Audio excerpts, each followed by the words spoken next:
안녕하십니까? 진리의 말씀 속에서 삶의 지혜와 희망을 찾아 떠나는 시간, 영혼의 메아리입니다. 오늘 우리는 성경의 마지막 책이자 많은 이들에게 두려움과 오해의 대상이 되어온 요한계시록의 심장부로 들어가 보려 합니다. 흔히 심판과 재앙의 책으로만 알려진 요한계시록. 하지만 그 깊은 곳에는 박해받던 초대교회 성도들을 향한 하나님의 뜨거운 위로와 격려, 그리고 마침내 승리할 것이라는 영광스러운 약속이 담겨 있습니다. 이 귀한 여정을 시작하기에 앞서 잠시 시간을 내어 구독과 좋아요를 눌러주시면 이 희망의 메시지가 더 많은 분들께 닿을 수 있는 큰 힘이 됩니다.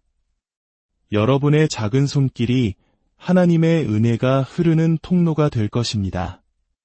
눌러주시는 모든 분들의 삶에 주님의 평안이 가득하기를 기도합니다. 자, 그럼 이제 요한계시록 3장의 세계로 들어가 보겠습니다.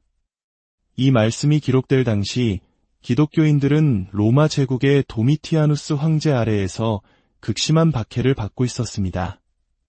신앙을 지킨다는 것은 곧 죽음을 의미하던 시절이었습니다. 사도 요한 역시 반모섬이라는 외딴 돌섬에 유배되어 고된 노역을 하고 있었죠. 바로 그 절망의 땅에서 하나님께서는 요한에게 하늘의 문을 여시고 7 교회와 온 인류를 향한 당신의 계획을 보여주셨습니다. 이 편지는 단순히 2000년 전의 교회에게만 보내진 것이 아니라 오늘을 살아가는 우리 모두의 교회와 신앙을 향한 메시지이기도 합니다. 우리는 지난 시간에 에베소, 서머나, 버가모, 두아디라 교회에 보낸 편지를 살펴보았습니다. 오늘은 그 뒤를 이어 사대, 빌라델비아, 그리고 라오디게아 교회를 향한 주님의 음성에 귀 기울여 보겠습니다. 먼저 사대 교회입니다. 사대는 고대 리디아 왕국의 수도로서 막대한 금과 불을 자랑하던 도시였습니다. 난공불락의 요새로 여겨졌지만 교만과 방심으로 인해 역사적으로 2번이나 예기치 않은 침략을 당해 함락된 아픈 과거를 가지고 있었습니다.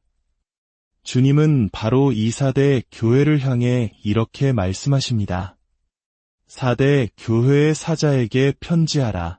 하나님의 7영과 7뼈를 가지신 이가 이르시되 내가 내 행위를 아노니 내가 살았다 하는 이름은 가졌으나 죽은 자로다. 살아있다는 명성과 평판은 있었지만 그 실상은 영적으로 죽어있는 상태였습니다. 예배의 형식은 남아있고 종교적인 활동도 계속되었을지 모릅니다. 하지만 그 안에는 생명이 없었습니다. 이는 오늘날 우리에게도 큰 경종을 울립니다. 나의 신앙은 과연 살아있는 신앙입니까? 아니면 형식만 남은 죽은 신앙입니까? 주님은 이어서 말씀하십니다. 너는 일깨어 그 남은 바 죽게 된 것을 굳건하게 하라. 그리고 경고하십니다. 만일 일깨지 아니하면 내가 도둑같이 이르리니 어느 때에 내게 이르는지 내가 알지 못하리라. 이는 과거 적들이 방심한 사대를 밤중에 기습했던 것처럼 영적으로 잠든 자에게 주님의 심판이 예고 없이 임할 것을 의미합니다. 하지만 절망 속에서도 희망은 있습니다. 그러나 사대에 그 옷을 더럽히지 아니한 자 몇 명이 내게 있어 흰옷을 입고 나와 함께 다니리니 그들은 합당한 자인 연고라. 흰옷은 세상의 죄악에 물들지 않은 정결한 믿음, 오직 예수 그리스도의 보혈로만 얻을 수 있는 위로움을 상징합니다. 주님은 끝까지 믿음을 지킨 자의 이름을 생명책에서 결코 지우지 아니하고 하나님 아버지와 천사들 앞에서 그의 이름을 시인하리라고 약속하십니다. 다음은 빌라델비아 교회입니다. 형제 사랑이라는 아름다운 이름을 가진 이 교회는 7 교회 중 서머나 교회와 더불어 책망 없이 칭찬만 받은 교회였습니다. 주님은 자신을 거룩하고 진실하사 다윗의 열쇠를 가지신 이로 소개하십니다. 다윗의 열쇠는 구원과 하나님 나라에 들어가는 절대적인 권세를 의미합니다. 그분께서 열면 닫을 사람이 없고 닫으면 열 사람이 없는 전능하신 분이십니다. 그 주님께서 빌라델비아 교회를 향해 이렇게 말씀하십니다. 볼지어다 내가 내 앞에 열린 문을 두었으되 능히 닫을 사람이 없으리라. 내가 내 행위를 아노니 내가 작은 능력을 가지고서도 내 말을 지키며 내 이름을 배반하지 아니하였도다. 빌라델비아 교회는 크고 힘있는 교회가 아니었습니다. 세상적인 기준으로 볼 때 작은 능력을 가진 어쩌면 연약하고 보잘것없는 공동체였을지 모릅니다. 하지만 그들은 그 작은 능력으로 최선을 다해 주님의 말씀을 지켰고 어떤 핍박 속에서도 주님의 이름을 배반하지 않았습니다. 하나님께서 찾으시는 것은 세상적인 규모나 힘이 아니라 작지만 진실하고 신실한 믿음임을 우리는 기억해야 합니다. 주님은 이 신실한 교회를 위해 놀라운 약속을 주십니다. 그들을 괴롭히던 거짓 유대인들, 즉 사탄의 무리가 와서 그들 발 앞에 절하게 하고 주님께서 그들을 얼마나 사랑하는지를 모두가 알게 하시겠다고 약속합니다. 또한 장차온 세상에 임할 시험의 때를 면하게 하고 지켜주시겠다고 말씀하십니다. 그리고 이기는 자는 하나님의 성전의 기둥이 되게 하리니 그가 결코 다시 나가지 아니하리라고 약속하십니다. 흔들리는 세상 속에서 영원히 흔들리지 않는 하나님 나라의 핵심적인 존재로 삼아주시겠다는 영광스러운 약속입니다. 마지막으로 라오디게아 교회입니다. 이 교회는 7교회 중 유일하게 칭찬 한마디 없이 책망만 받은 교회입니다. 라오디게아는 금융, 의료, 섬유 산업이 크게 발달한 매우 부유한 도시였습니다. 그들은 스스로 나는 부자라 부족한 것이 없다고 말할 정도로 물질적 풍요에 취해 있었습니다. 이 교회의 영적 상태를 설명하기 위해 주님은 그 지역의 독특한 지리적 특성을 사용하십니다. 라오디게아는 인근 히에라볼리의 뜨거운 온천수와 골로새의 차가운 냉천수를 수로를 통해 공급받았는데 도시로 들어올 때쯤이면 이 물이 미지근해져서 마시기에 역겹고 구토를 유발했다고 합니다. 주님은 이 미지근한 물에 빗대어 라오디게아 교회를 책망하십니다. 내가 내 행위를 아노니 내가 차지도 아니하고 뜨겁지도 아니하도다. 내가 차든지 뜨겁든지 하기를 원하노라.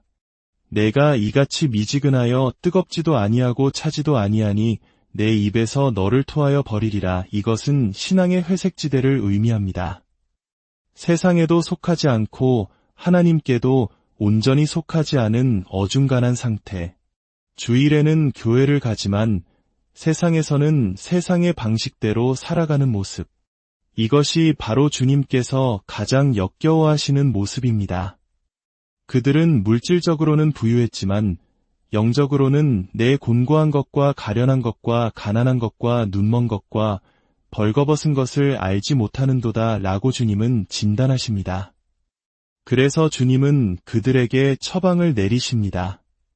불로 연단한 금을 사서 부유하게 하고 흰옷을 사서 입어 벌거벗은 수치를 가리고 안약을 사서 눈에 발라보게 하라고 권면하십니다. 이는 시련을 통해 얻는 순수한 믿음, 그리스도의 의의 옷, 그리고 성령을 통해 열리는 영적인 눈을 의미합니다. 그러나 이 무서운 책망은 미움이 아닌 사랑에서 비롯된 것입니다. 물은 내가 사랑하는 자를 책망하여 징계하노니 그러므로 내가 열심을 내라 회개하라. 그리고 요한계시록에서 가장 유명하고 감동적인 구절 중 하나가 이어집니다.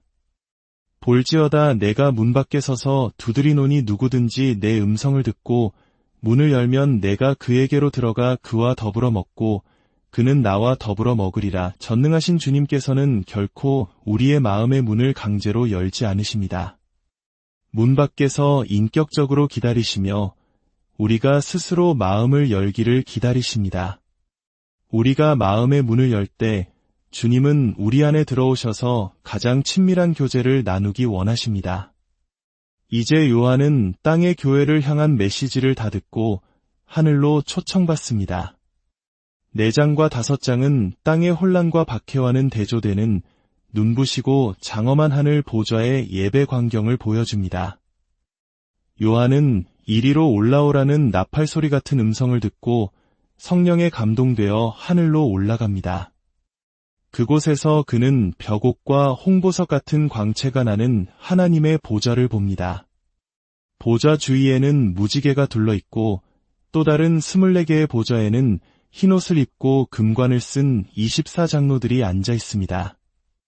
이들은 구약의 12지파와 신약의 12사도를 상징하며 구원받은 모든 하나님의 백성을 대표합니다. 보좌 앞에는 4생물이 있는데 각각 사자, 송아지, 사람, 독수리의 형상을 하고 있습니다. 이들은 모든 피조물을 대표하여 밤낮 쉬지 않고 하나님을 찬양합니다. 거룩하다 거룩하다 거룩하다 주 하나님 곧 전능하신 이여 전에도 계셨고 이제도 계시고 장차 오실 이시라. 이 찬양이 울려 퍼질 때 24장로들은 자기들의 관, 즉 평생의 믿음의 경주를 통해 얻은 승리의 면류관을 보좌 앞에 내려놓으며 엎드려 경배합니다. 우리 주 하나님이여 영광과 존귀와 권능을 받으시는 것이 합당하오니 주께서 만물을 지으신지라. 만물이 주의 뜻대로 있었고 또 지으심을 받았나이다. 이것이 바로 천국의 모습입니다. 모든 영광을 오직 하나님께만 돌려드리는 완전한 예배. 우리가 이 땅에서 받은 모든 상급과 칭찬조차도 결국 하나님의 은혜였음을 고백하며 그분 발 앞에 내려놓는 것. 이것이 우리가 장차 참여하게 될 영원한 예배의 모습입니다. 이 장엄한 광경 속에서 5장은 하나의 극적인 사건으로 넘어갑니다. 요한은 보좌에 앉으시니 즉 성부 하나님의 오른손의 안팎으로 글이 쓰여 있고 7개의 인으로 단단히 봉인된 두루마리 책을 봅니다. 이 두루마리는 인류의 역사와 구원에 대한 하나님의 모든 계획이 담긴 책입니다. 한 힘있는 천사가 큰 소리로 외칩니다. 누가 그 두루마리를 펴며 그 인을 떼기에 합당하냐? 그러나 하늘 위나 땅 위나 땅 아래에 아무도 그 책을 펴거나 보기에 합당한 자가 없었습니다. 하나님의 거룩한 계획을 펼칠 자격이 있는 존재는 피조세계 어디에도 없었습니다. 이것을 본 요한은 크게 웁니다. 인류의 운명이 담긴 책이 영원히 닫혀버릴 것 같은 절망감 때문이었습니다. 바로 그때 장로 중 한 사람이 요한에게 말합니다. 울지 말라. 유대 지파의 사자 다윗의 뿌리가 이겼으니 그 두루마리와 그 7인을 떼시리라. 요한이 눈을 들어보니 보좌와 4생물과 장로들 사이에 일찍이 죽임을 당한 것 같은 어린 양이 서 계셨습니다. 십자가에서 죽으셨으나 부활하신 예수 그리스도이십니다. 힘의 상징인 사자가 아니라 희생의 상징인 어린 양의 모습으로 나타나신 구원자. 그 연약해 보이는 어린 양만이 두루마리를 취하고 그 인을 떼기에 합당하신 유일한 분이었습니다. 어린 양이 두루마리를 취하시자 하늘에서는 새로운 노래가 울려 퍼집니다. 4생물과 24장로들은 검은 고와 향이 가득한 금 대접을 들고 어린 양 앞에 엎드립니다. 성경은 이 향이 바로 성도들의 기도들이라고 말합니다. 우리가 이 땅에서 눈물로 드리는 모든 기도가 하나도 땅에 떨어지지 않고 하늘의 금 대접에 귀하게 담겨 하나님께 상달된다는 사실은 얼마나 큰 위로와 감격입니까? 그들은 새 노래를 부릅니다.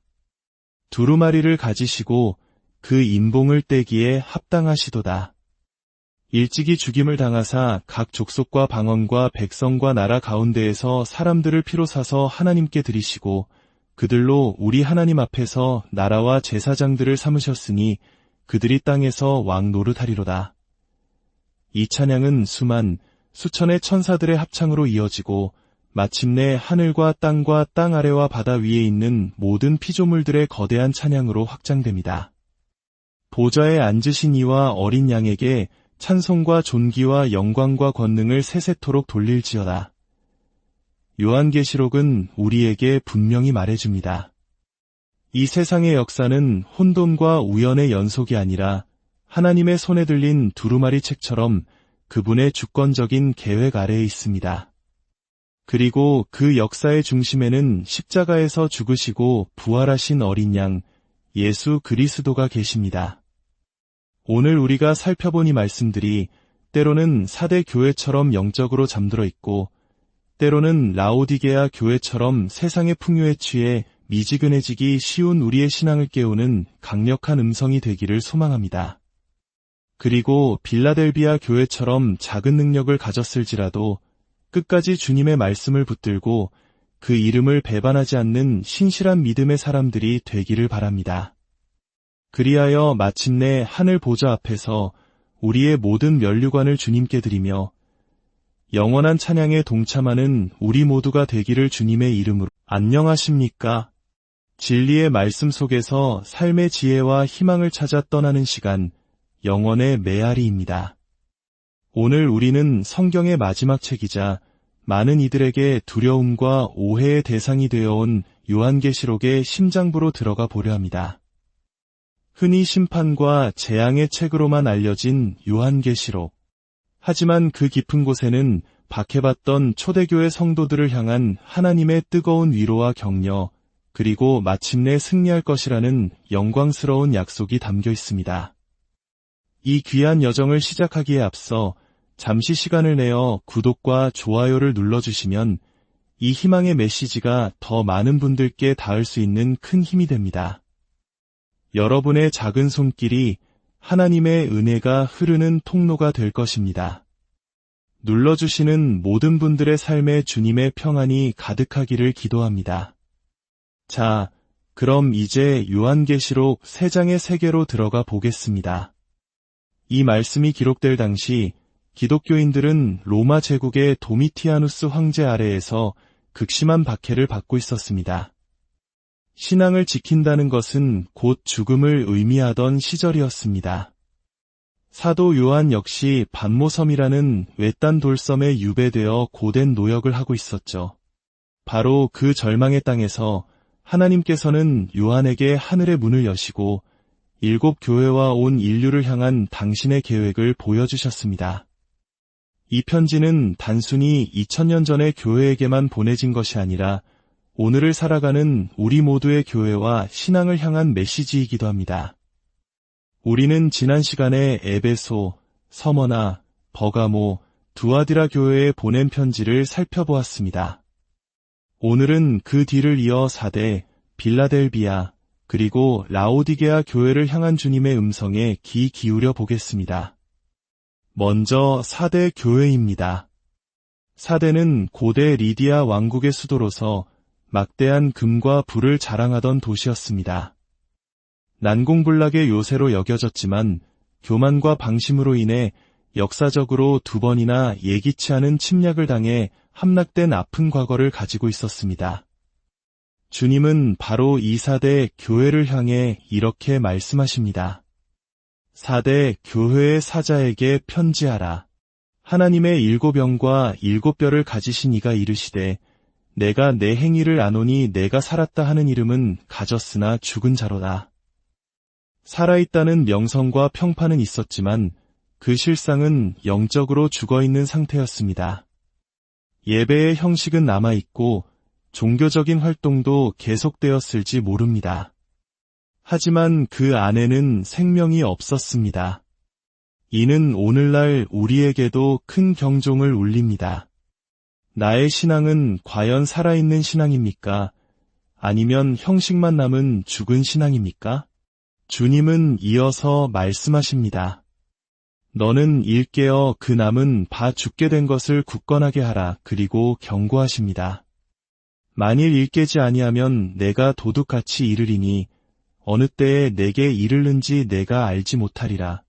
이는 과거 적들이 방심한 사대를 밤중에 기습했던 것처럼 영적으로 잠든 자에게 주님의 심판이 예고 없이 임할 것을 의미합니다. 하지만 절망 속에서도 희망은 있습니다. 그러나 사대에 그 옷을 더럽히지 아니한 자 몇 명이 내게 있어 흰옷을 입고 나와 함께 다니리니 그들은 합당한 자인 연고라. 흰옷은 세상의 죄악에 물들지 않은 정결한 믿음, 오직 예수 그리스도의 보혈로만 얻을 수 있는 위로움을 상징합니다. 주님은 끝까지 믿음을 지킨 자의 이름을 생명책에서 결코 지우지 아니하고 하나님 아버지와 천사들 앞에서 그의 이름을 시인하리라고 약속하십니다. 다음은 빌라델비아 교회입니다. 형제 사랑이라는 아름다운 이름을 가진 이 교회는 7교회 중 서머나 교회와 더불어 책망 없이 칭찬만 받은 교회였습니다. 주님은 자신을 거룩하고 진실하사 다윗의 열쇠를 가지신 이로 소개하십니다. 다윗의 열쇠는 구원과 하나님 나라에 들어가는 절대적인 권세를 의미합니다. 그분께서 열면 닫을 사람이 없고 닫으면 열 사람이 없는 전능하신 분이십니다. 그 주님께서 빌라델비아 교회를 향해 이렇게 말씀하십니다. 볼지어다 내가 내 앞에 열린 문을 두었으되 능히 닫을 사람이 없으리라. 내가 내 행위를 아노니 내가 작은 능력을 가지고서도 내 말을 지키며 내 이름을 배반하지 아니하였도다. 빌라델비아 교회는 크고 힘있는 교회가 아니었습니다. 세상적인 기준으로 볼 때 작은 능력을 가진 어쩌면 연약하고 보잘것없는 공동체였을지 모릅니다. 하지만 그들은 그 작은 능력으로 최선을 다해 주님의 말씀을 지켰고 어떤 핍박 속에서도 주님의 이름을 배반하지 않았습니다. 하나님께서 찾으시는 것은 세상적인 규모나 힘이 아니라 작지만 진실하고 신실한 믿음임을 우리는 기억해야 합니다. 주님은 이 신실한 교회를 위해 놀라운 약속을 주십니다. 그들을 괴롭히던 거짓 유대인들, 즉 사탄의 무리가 와서 그들 발 앞에 절하게 하고 주님께서 그들을 얼마나 사랑하는지를 모두가 알게 하시겠다고 약속합니다. 또한 장차온 세상의 임할 시험의 때를 면하게 하고 지켜주시겠다고 말씀하십니다. 그리고 이기는 자는 하나님의 성전의 기둥이 되게 하리니 그가 결코 다시 나가지 아니하리라고 약속하십니다. 흔들리는 세상 속에서 영원히 흔들리지 않는 하나님 나라의 핵심적인 존재로 삼아주시겠다는 영광스러운 약속입니다. 마지막으로 라오디게아 교회입니다. 이 교회는 7교회 중 유일하게 칭찬 한마디 없이 책망만 받은 교회입니다. 라오디게아는 금융, 의료, 섬유 산업이 크게 발달한 매우 부유한 도시였습니다. 그들은 스스로 나는 부자라 부족한 것이 없다고 말할 정도로 물질적 풍요에 취해 있었습니다. 이 교회의 영적 상태를 설명하기 위해 주님은 그 지역의 독특한 지리적 특성을 사용하십니다. 라오디게아는 인근 히에라볼리의 뜨거운 온천수와 골로새의 차가운 냉천수를 수로를 통해 공급받았는데 도시로 들어올 때쯤이면 이 물이 미지근해져서 마시기에 역겹고 구토를 유발했다고 합니다. 주님은 이 미지근한 물에 빗대어 라오디게아 교회를 책망하십니다. 내가 내 행위를 아노니 내가 차지도 아니하고 뜨겁지도 아니하도다. 내가 차든지 뜨겁든지 하기를 원하노라. 내가 이같이 미지근하여 뜨겁지도 아니하고 차지도 아니하니 내 입에서 너를 토하여 버리리라. 이것은 신앙의 회색지대를 의미합니다. 세상에도 속하지 않고 하나님께도 온전히 속하지 않은 어중간한 상태. 주일에는 교회를 가지만 세상에서는 세상의 방식대로 살아가는 모습. 이것이 바로 주님께서 가장 역겨워하시는 모습입니다. 그들은 물질적으로는 부유했지만 영적으로는 내 곤고한 것과 가련한 것과 가난한 것과 눈먼 것과 벌거벗은 것을 알지 못하는도다 라고 주님은 진단하십니다. 그래서 주님은 그들에게 처방을 내리십니다. 불로 연단한 금을 사서 부유하게 하고 흰옷을 사서 입어 벌거벗은 수치를 가리고 안약을 사서 눈에 발라보게 하라고 권면하십니다. 이는 시련을 통해 얻는 순수한 믿음, 그리스도의 의의 옷, 그리고 성령을 통해 열리는 영적인 눈을 의미합니다.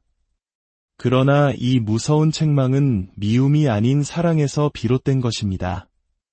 물은 내가 사랑하는 자를 책망하여 징계하노니 그러므로 내가 열심을 내라 회개하라. 그리고 요한계시록에서 가장 유명하고 감동적인 구절 중 하나가 이어집니다. 볼지어다 내가 문 밖에 서서 두드리노니 누구든지 내 음성을 듣고 문을 열면 내가 그에게로 들어가 그와 더불어 먹고 그는 나와 더불어 먹으리라. 전능하신 주님께서는 결코 우리의 마음의 문을 강제로 열지 않으십니다. 문 밖에서 인격적으로 기다리시며 우리가 스스로 마음을 열기를 기다리십니다. 우리가 마음의 문을 열 때 주님은 우리 안에 들어오셔서 가장 친밀한 교제를 나누기 원하십니다. 이제 요한은 땅의 교회를 향한 메시지를 다 듣고 하늘로 초청받습니다. 4장과 5장은 땅의 혼란과 박해와는 대조되는 눈부시고 장엄한 하늘 보좌의 예배 광경을 보여줍니다. 요한은 이리로 올라오라는 나팔 소리 같은 음성을 듣고 성령에 감동되어 하늘로 올라갑니다. 그곳에서 그는 벽옥과 홍보석 같은 광채가 나는 하나님의 보좌를 봅니다. 보좌 주위에는 무지개가 둘러있고 또 다른 24개의 보좌에는 흰옷을 입고 금관을 쓴 24장로들이 앉아 있습니다. 이들은 구약의 12지파와 신약의 12사도를 상징하며 구원받은 모든 하나님의 백성을 대표합니다. 보좌 앞에는 4생물이 있는데 각각 사자, 송아지, 사람, 독수리의 형상을 하고 있습니다. 이들은 모든 피조물을 대표하여 밤낮 쉬지 않고 하나님을 찬양합니다. 거룩하다 거룩하다 거룩하다 주 하나님 곧 전능하신 이여 전에도 계셨고 이제도 계시고 장차 오실 이시라. 이 찬양이 울려 퍼질 때 24장로들은 자기들의 관, 즉 평생의 믿음의 경주를 통해 얻은 승리의 면류관을 보좌 앞에 내려놓으며 엎드려 경배합니다. 우리 주 하나님이여 영광과 존귀와 권능을 받으시는 것이 합당하오니 주께서 만물을 지으신지라. 만물이 주의 뜻대로 있었고 또 지으심을 받았나이다. 이것이 바로 천국의 모습입니다. 모든 영광을 오직 하나님께만 돌려드리는 완전한 예배. 우리가 이 땅에서 받은 모든 상급과 칭찬조차도 결국 하나님의 은혜였음을 고백하며 그분 발 앞에 내려놓는 것. 이것이 우리가 장차 참여하게 될 영원한 예배의 모습입니다. 이 장엄한 광경 속에서 5장은 하나의 극적인 사건으로 넘어갑니다. 요한은 보좌에 앉으시니 즉 성부 하나님의 오른손의 안팎으로 글이 쓰여 있고 7개의 인으로 단단히 봉인된 두루마리 책을 봅니다. 이 두루마리는 인류의 역사와 구원에 대한 하나님의 모든 계획이 담긴 책입니다. 한 힘있는 천사가 큰 소리로 외칩니다. 누가 그 두루마리를 펴며 그 인을 떼기에 합당하냐? 그러나 하늘 위나 땅 위나 땅 아래에 아무도 그 책을 펴거나 보기에 합당한 자가 없었습니다. 하나님의 거룩한 계획을 펼칠 자격이 있는 존재는 피조세계 어디에도 없었습니다. 이것을 본 요한은 크게 웁니다. 인류의 운명이 담긴 책이 영원히 닫혀버릴 것 같은 절망감 때문이었습니다. 바로 그때 장로 중 한 사람이 요한에게 말합니다. 울지 말라. 유대 지파의 사자 다윗의 뿌리가 이겼으니 그 두루마리와 그 7인을 떼시리라. 요한이 눈을 들어보니 보좌와 4생물과 장로들 사이에 일찍이 죽임을 당한 것 같은 어린 양이 서 계셨습니다. 십자가에서 죽으셨으나 부활하신 예수 그리스도이십니다. 힘의 상징인 사자가 아니라 희생의 상징인 어린 양의 모습으로 나타나신 구원자. 그 연약해 보이는 어린 양만이 두루마리를 취하고 그 인을 떼기에 합당하신 유일한 분이었습니다. 어린 양이 두루마리를 취하시자 하늘에서는 새로운 노래가 울려 퍼집니다. 4생물과 24장로들은 검은 고와 향이 가득한 금 대접을 들고 어린 양 앞에 엎드립니다. 성경은 이 향이 바로 성도들의 기도들이라고 말합니다.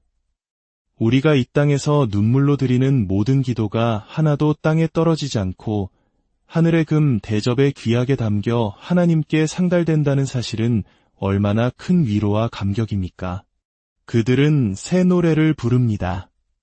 두루마리를 가지시고 그 인봉을 떼기에 합당하시도다.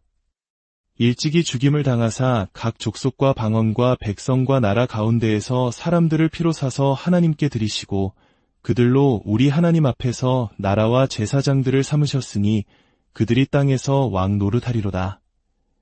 이 찬양은 수천의 천사들의 합창으로 이어지고 마침내 하늘과 땅과 땅 아래와 바다 위에 있는 모든 피조물들의 거대한 찬양으로 확장됩니다.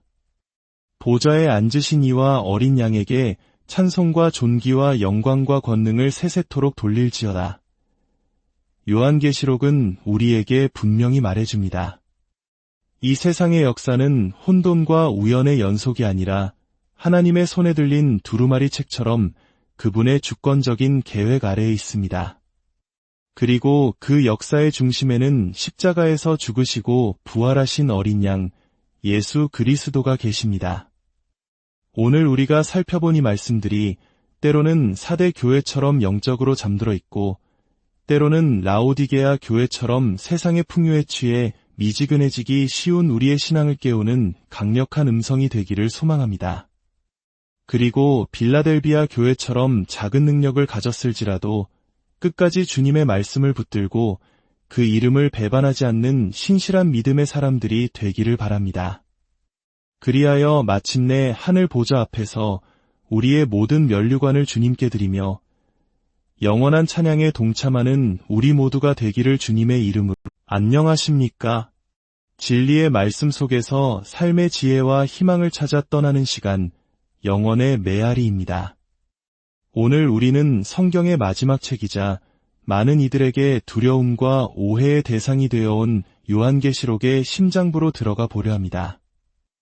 흔히 심판과 재앙의 책으로만 알려진 요한계시록. 하지만 그 깊은 곳에는 박해받던 초대교회 성도들을 향한 하나님의 뜨거운 위로와 격려, 그리고 마침내 승리할 것이라는 영광스러운 약속이 담겨 있습니다. 이 귀한 여정을 시작하기에 앞서 잠시 시간을 내어 구독과 좋아요를 눌러주시면 이 희망의 메시지가 더 많은 분들께 닿을 수 있는 큰 힘이 됩니다. 여러분의 작은 손길이 하나님의 은혜가 흐르는 통로가 될 것입니다. 눌러주시는 모든 분들의 삶에 주님의 평안이 가득하기를 기도합니다. 자, 그럼 이제 요한계시록 3장의 세계로 들어가 보겠습니다.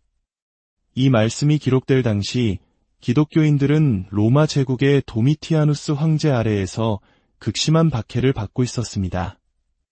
신앙을 지킨다는 것은 곧 죽음을 의미하던 시절이었습니다. 사도 요한 역시 반모섬이라는 외딴 돌섬에 유배되어 고된 노역을 하고 있었죠. 바로 그 절망의 땅에서 하나님께서는 요한에게 하늘의 문을 여시고 7 교회와 온 인류를 향한 당신의 계획을 보여주셨습니다. 이 편지는 단순히 2000년 전의 교회에게만 보내진 것이 아니라 오늘을 살아가는 우리 모두의 교회와 신앙을 향한 메시지이기도 합니다.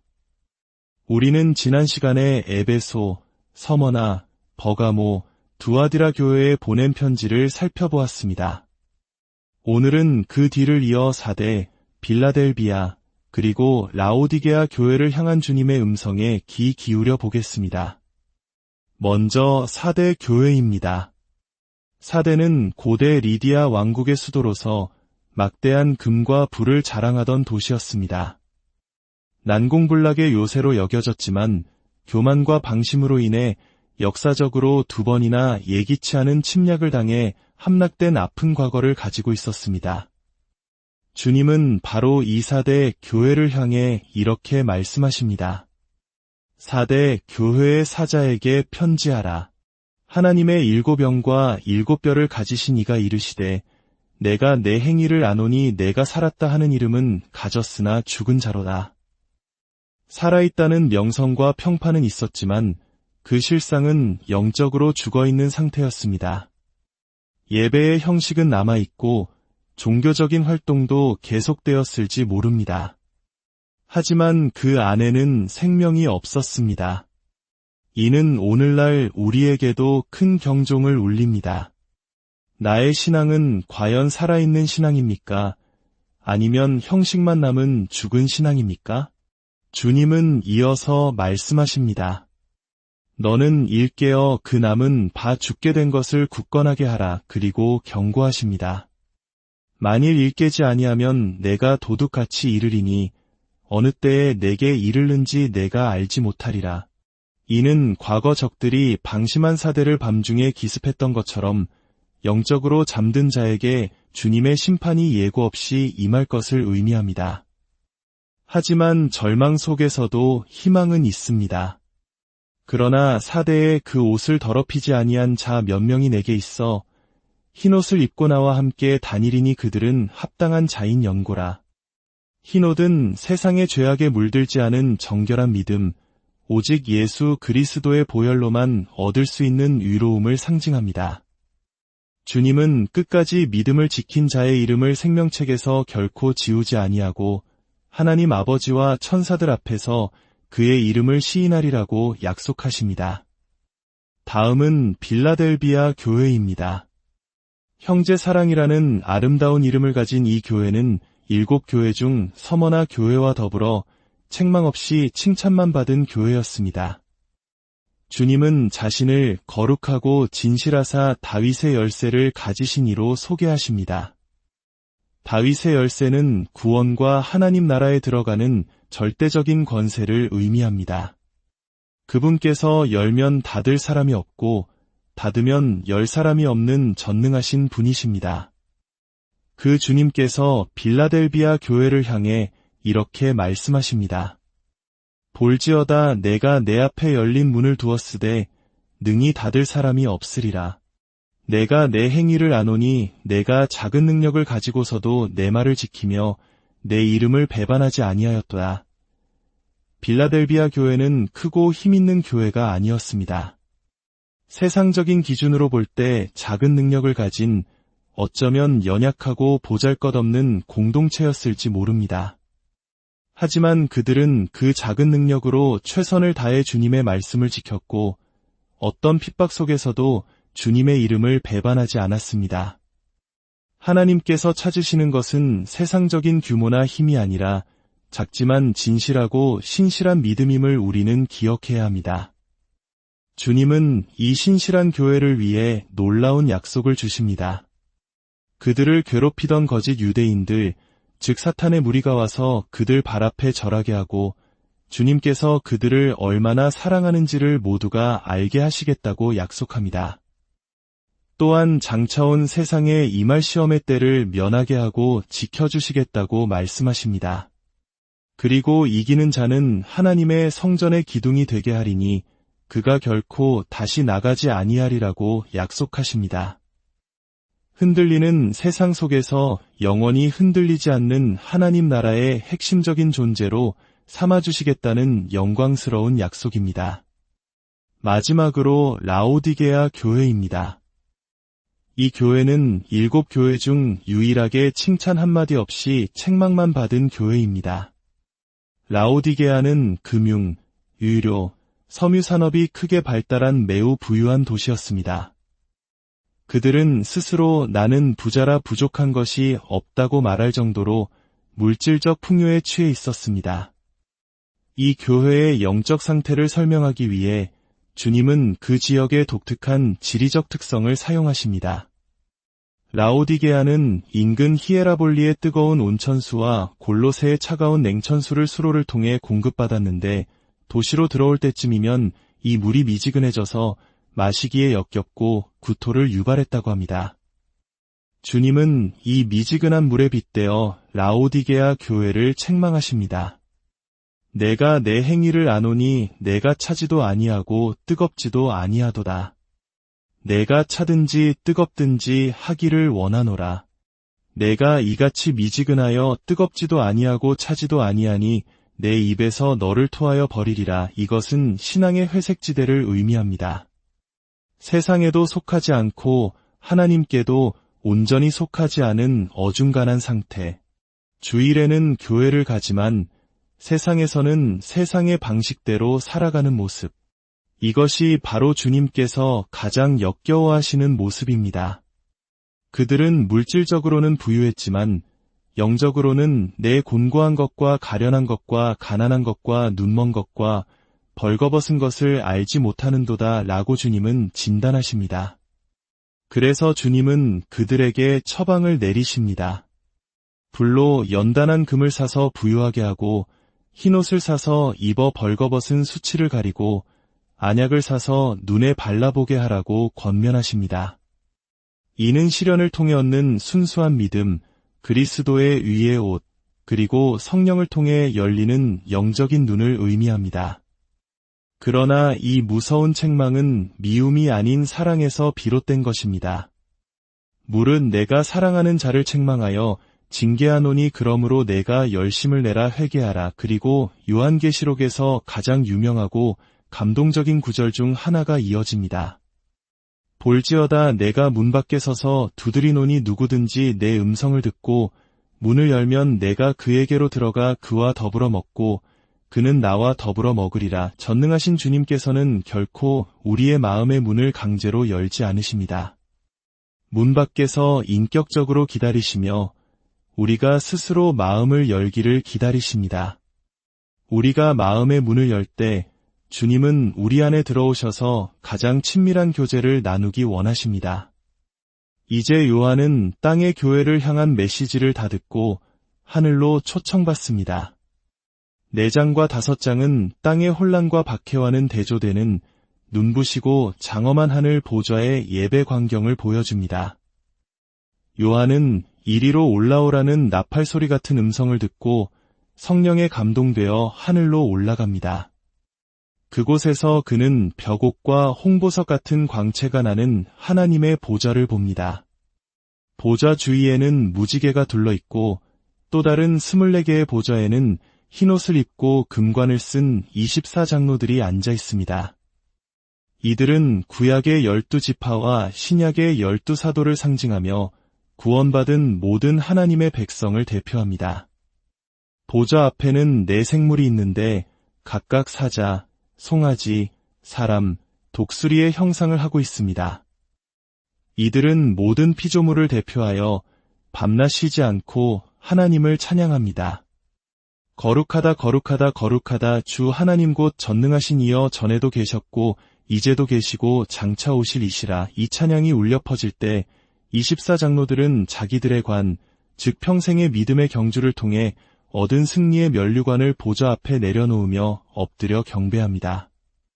우리 주 하나님이여 영광과 존귀와 권능을 받으시는 것이 합당하오니 주께서 만물을 지으신지라.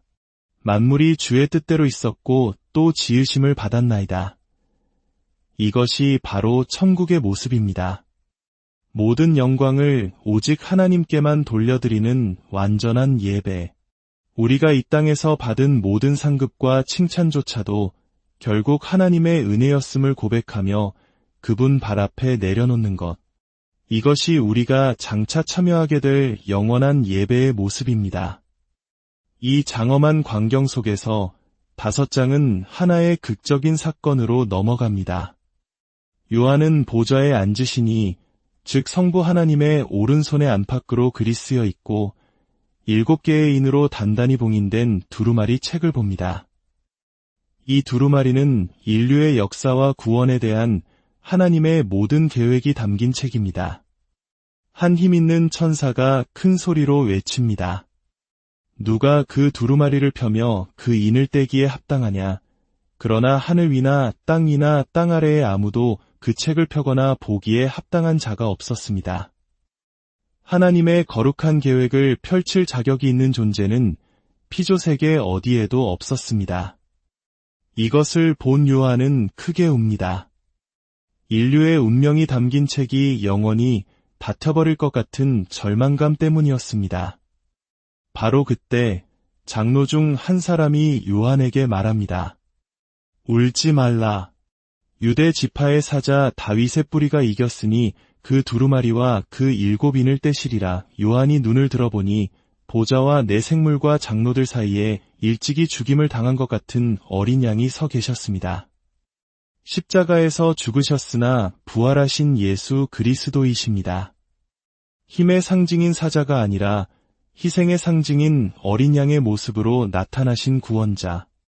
그 연약해 보이는 어린 양만이 두루마리를 취하고 그 인을 떼기에 합당하신 유일한 분이었습니다. 어린 양이 두루마리를 취하시자 하늘에서는 새로운 노래가 울려 퍼집니다. 네 생물과 24장로들은 검은고와 향이 가득한 금 대접을 들고 어린 양 앞에 엎드립니다. 성경은 이 향이 바로 성도들의 기도들이라고 말합니다. 우리가 이 땅에서 눈물로 드리는 모든 기도가 하나도 땅에 떨어지지 않고 하늘의 금 대접에 귀하게 담겨 하나님께 상달된다는 사실은 얼마나 큰 위로와 감격입니까? 그들은 새 노래를 부릅니다. 두루마리를 가지시고 그 인봉을 떼기에 합당하시도다. 일찍이 죽임을 당하사 각 족속과 방언과 백성과 나라 가운데에서 사람들을 피로 사서 하나님께 드리시고 그들로 우리 하나님 앞에서 나라와 제사장들을 삼으셨으니 그들이 땅에서 왕 노릇하리로다. 이 찬양은 수천의 천사들의 합창으로 이어지고 마침내 하늘과 땅과 땅 아래와 바다 위에 있는 모든 피조물들의 거대한 찬양으로 확장됩니다. 보좌에 앉으신 이와 어린 양에게 찬송과 존귀와 영광과 권능을 세세토록 돌릴지어다. 요한계시록은 우리에게 분명히 말해줍니다. 이 세상의 역사는 혼돈과 우연의 연속이 아니라 하나님의 손에 들린 두루마리 책처럼 그분의 주권적인 계획 아래에 있습니다. 그리고 그 역사의 중심에는 십자가에서 죽으시고 부활하신 어린 양, 예수 그리스도가 계십니다. 오늘 우리가 살펴본 이 말씀들이 때로는 사대 교회처럼 영적으로 잠들어 있고 때로는 라오디게아 교회처럼 세상의 풍요에 취해 미지근해지기 쉬운 우리의 신앙을 깨우는 강력한 음성이 되기를 소망합니다. 그리고 빌라델비아 교회처럼 작은 능력을 가졌을지라도 끝까지 주님의 말씀을 붙들고 그 이름을 배반하지 않는 신실한 믿음의 사람들이 되기를 바랍니다. 그리하여 마침내 하늘 보좌 앞에서 우리의 모든 면류관을 주님께 드리며 영원한 찬양에 동참하는 우리 모두가 되기를 주님의 이름으로. 안녕하십니까? 진리의 말씀 속에서 삶의 지혜와 희망을 찾아 떠나는 시간, 영원의 메아리입니다. 오늘 우리는 성경의 마지막 책이자 많은 이들에게 두려움과 오해의 대상이 되어온 요한계시록의 심장부로 들어가 보려 합니다. 흔히 심판과 재앙의 책으로만 알려진 요한계시록. 하지만 그 깊은 곳에는 박해받던 초대교회 성도들을 향한 하나님의 뜨거운 위로와 격려, 그리고 마침내 승리할 것이라는 영광스러운 약속이 담겨 있습니다. 이 귀한 여정을 시작하기에 앞서 잠시 시간을 내어 구독과 좋아요를 눌러주시면 이 희망의 메시지가 더 많은 분들께 닿을 수 있는 큰 힘이 됩니다. 여러분의 작은 손길이 하나님의 은혜가 흐르는 통로가 될 것입니다. 눌러주시는 모든 분들의 삶에 주님의 평안이 가득하기를 기도합니다. 자, 그럼 이제 요한계시록 3장의 세계로 들어가 보겠습니다. 이 말씀이 기록될 당시 기독교인들은 로마 제국의 도미티아누스 황제 아래에서 극심한 박해를 받고 있었습니다. 신앙을 지킨다는 것은 곧 죽음을 의미하던 시절이었습니다. 사도 요한 역시 반모섬이라는 외딴 돌섬에 유배되어 고된 노역을 하고 있었죠. 바로 그 절망의 땅에서 하나님께서는 요한에게 하늘의 문을 여시고 7 교회와 온 인류를 향한 당신의 계획을 보여주셨습니다. 이 편지는 단순히 2000년 전의 교회에게만 보내진 것이 아니라 오늘을 살아가는 우리 모두의 교회와 신앙을 향한 메시지이기도 합니다. 우리는 지난 시간에 에베소, 서머나, 버가모, 두아디라 교회에 보낸 편지를 살펴보았습니다. 오늘은 그 뒤를 이어 사대, 빌라델비아, 그리고 라오디게아 교회를 향한 주님의 음성에 귀 기울여 보겠습니다. 먼저 사대 교회입니다. 사대는 고대 리디아 왕국의 수도로서 막대한 금과 불을 자랑하던 도시였습니다. 난공불락의 요새로 여겨졌지만 교만과 방심으로 인해 역사적으로 2번이나 예기치 않은 침략을 당해 함락된 아픈 과거를 가지고 있었습니다. 주님은 바로 이 사대 교회를 향해 이렇게 말씀하십니다. 4대 교회의 사자에게 편지하라.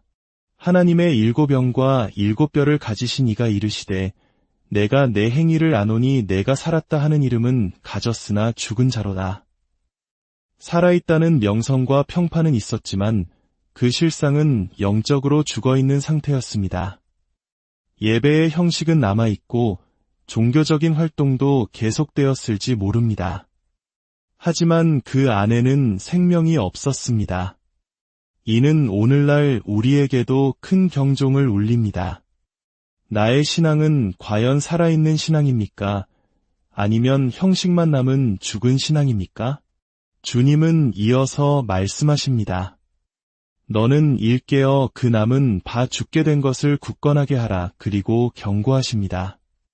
만일 일깨지 아니하면 내가 도둑같이 이르리니 어느 때에 내게 이르는지 내가 알지 못하리라. 이는 과거 적들이 방심한 사대를 밤중에 기습했던 것처럼 영적으로 잠든 자에게 주님의 심판이 예고 없이 임할 것을 의미합니다. 하지만 절망 속에서도 희망은 있습니다.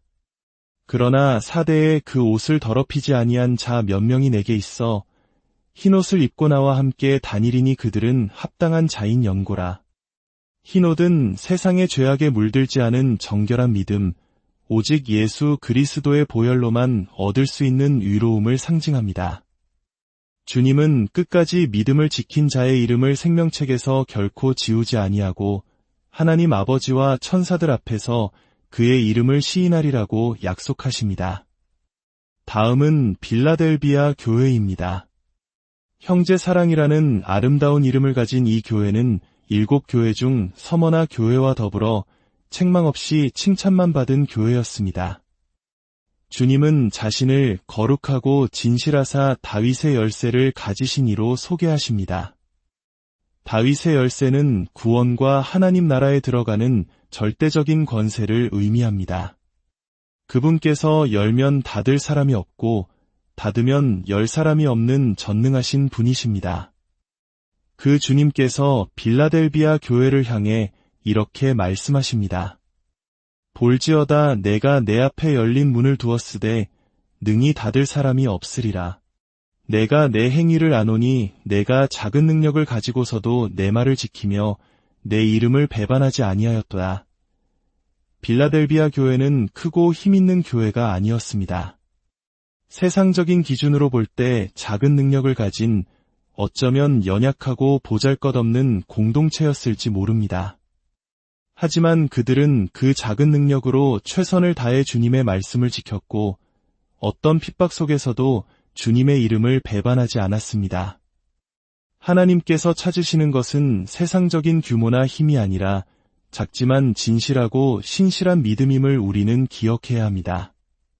주님은 이 신실한 교회를 위해 놀라운 약속을 주십니다. 그들을 괴롭히던 거짓 유대인들, 즉 사탄의 무리가 와서 그들 발 앞에 절하게 하고 주님께서 그들을 얼마나 사랑하는지를 모두가 알게 하시겠다고 약속합니다. 또한 장차온 세상에 임할 시험의 때를 면하게 하고 지켜주시겠다고 말씀하십니다. 그리고 이기는 자는 하나님의 성전의 기둥이 되게 하리니 그가 결코 다시 나가지 아니하리라고 약속하십니다. 흔들리는 세상 속에서 영원히 흔들리지 않는 하나님 나라의 핵심적인 존재로 삼아주시겠다는 영광스러운 약속입니다. 마지막으로 라오디게아 교회입니다. 이 교회는 7교회 중 유일하게 칭찬 한마디 없이 책망만 받은 교회입니다. 라오디게아는 금융, 의료, 섬유 산업이 크게 발달한 매우 부유한 도시였습니다. 그들은 스스로 나는 부자라 부족한 것이 없다고 말할 정도로 물질적 풍요에 취해 있었습니다. 이 교회의 영적 상태를 설명하기 위해 주님은 그 지역의 독특한 지리적 특성을 사용하십니다.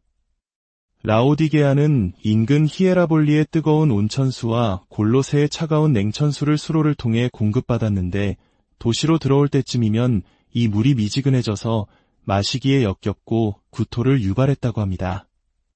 주님은 이 미지근한 물에 빗대어 라오디게아 교회를 책망하십니다. 내가 내 행위를 아노니 내가 차지도 아니하고 뜨겁지도 아니하도다. 내가 차든지 뜨겁든지 하기를 원하노라. 내가 이같이 미지근하여 뜨겁지도 아니하고 차지도 아니하니 내 입에서 너를 토하여 버리리라. 이것은 신앙의 회색지대를 의미합니다. 세상에도 속하지 않고 하나님께도 온전히 속하지 않은 어중간한 상태. 주일에는 교회를 가지만 세상에서는 세상의 방식대로 살아가는 모습. 이것이 바로 주님께서 가장 역겨워하시는 모습입니다. 그들은 물질적으로는 부유했지만 영적으로는 내 곤고한 것과 가련한 것과 가난한 것과 눈먼 것과 벌거벗은 것을 알지 못하는도다 라고 주님은 진단하십니다. 그래서 주님은 그들에게 처방을 내리십니다. 불로 연단한 금을 사서 부유하게 하고 흰옷을 사서 입어 벌거벗은 수치를 가리고 안약을 사서 눈에 발라보게 하라고 권면하십니다. 이는 시련을 통해 얻는 순수한 믿음, 그리스도의 위의 옷, 그리고 성령을 통해 열리는 영적인 눈을 의미합니다. 그러나 이 무서운 책망은 미움이 아닌 사랑에서 비롯된 것입니다. 물은 내가 사랑하는 자를 책망하여 징계하노니 그러므로 내가 열심을 내라 회개하라. 그리고 요한계시록에서 가장 유명하고 감동적인 구절 중 하나가 이어집니다.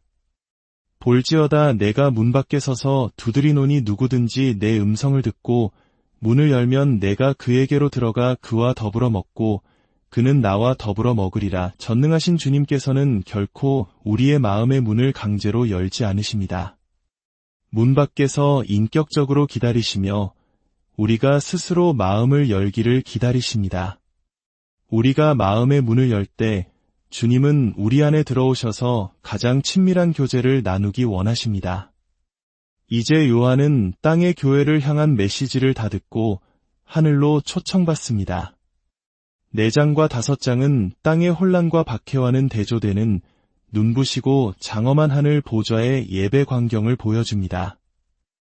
요한은 이리로 올라오라는 나팔 소리 같은 음성을 듣고 성령에 감동되어 하늘로 올라갑니다. 그곳에서 그는 벽옥과 홍보석 같은 광채가 나는 하나님의 보좌를 봅니다. 보좌 주위에는 무지개가 둘러있고 또 다른 24개의 보좌에는 흰옷을 입고 금관을 쓴 24장로들이 앉아 있습니다. 이들은 구약의 12지파와 신약의 12사도를 상징하며 구원받은 모든 하나님의 백성을 대표합니다. 보좌 앞에는 4생물이 있는데 각각 사자, 송아지, 사람, 독수리의 형상을 하고 있습니다. 이들은 모든 피조물을 대표하여 밤낮 쉬지 않고 하나님을 찬양합니다. 거룩하다 거룩하다 거룩하다 주 하나님 곧 전능하신 이여 전에도 계셨고 이제도 계시고 장차 오실 이시라. 이 찬양이 울려 퍼질 때 24장로들은 자기들의 관, 즉 평생의 믿음의 경주를 통해 얻은 승리의 면류관을 보좌 앞에 내려놓으며 엎드려 경배합니다. 우리 주 하나님이여 영광과 존귀와 권능을 받으시는 것이 합당하오니 주께서 만물을 지으신지라. 만물이 주의 뜻대로 있었고 또 지으심을 받았나이다. 이것이 바로 천국의 모습입니다. 모든 영광을 오직 하나님께만 돌려드리는 완전한 예배.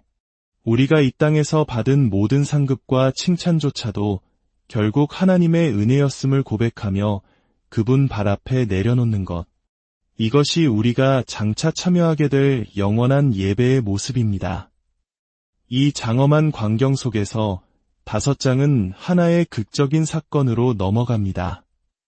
요한은 보좌에 앉으시니 즉 성부 하나님의 오른손의 안팎으로 글이 쓰여 있고 7개의 인으로 단단히 봉인된 두루마리 책을 봅니다.